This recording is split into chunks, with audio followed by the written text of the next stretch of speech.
Mr. Chairman, reintroducing Craig Caulfield. Craig. Thank you again. 2 points. One is I'm actually not happy to hear how many roles Mr. Carter has.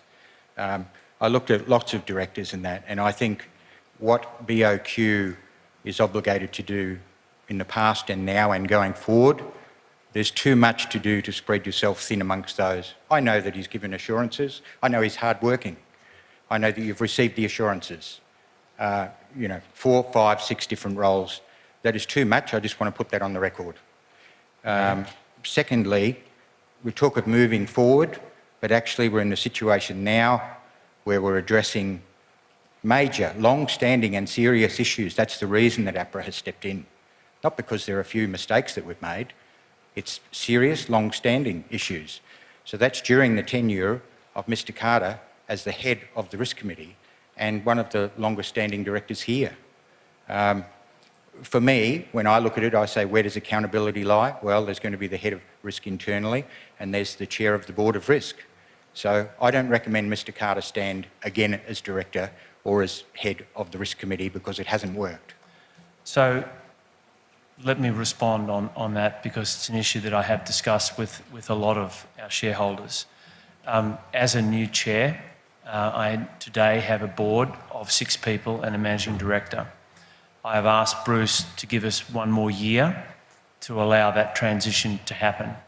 I acknowledge that he has been here for 3 terms and we're electing him for a 4th term, but I need the stability and the leadership that Bruce provides in the coming year as we recruit an additional person to our board and as we transition his role as the risk chair to another person. And if we can do that smoothly, then the momentum that we create with our 2 remedial action plans will not be interrupted. And so I'm focused on getting more skills and experience onto this board to make sure that we deliver on that. So that's why he's only planning to stay for 1 year, but I acknowledge your concerns. Yeah, and acknowledge there's a lot of changes going on, and you need to have some link to the past, and he's highly experienced in his area, but could Mr. Carter stay on as a director, albeit not as head of the Risk Committee? I don't think that's practical. He is the most experienced risk practitioner on this board. I need that leadership for that 1 year. Okay, and one further question is, we talked about the remedial action plan before and you provided it to APRA. Will you be publishing that, all the results of that? We'll be giving updates at our half-year and full-year, Craig, with performance against the targets and timelines that we have. Okay, I'm interested to see if you'll publish the full report, the full remedial action plan.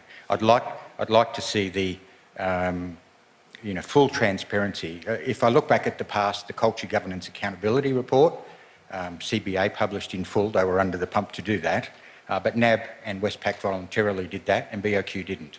So if we're talking about this new, refreshed BOQ, morality and going forward and uplifting, then I think it's a lay down misère just to say we're going to publish it in full. Whether good, bad and ugly, we're going to put it all out there. Not an interpretation of it, not a summary of it, not a link. So Craig, we agree with you. Transparency is really important. We'll take that on board and consider that. We are intending to provide the important information to our shareholders so they can understand where we are, but we'll think about your request. Thank you.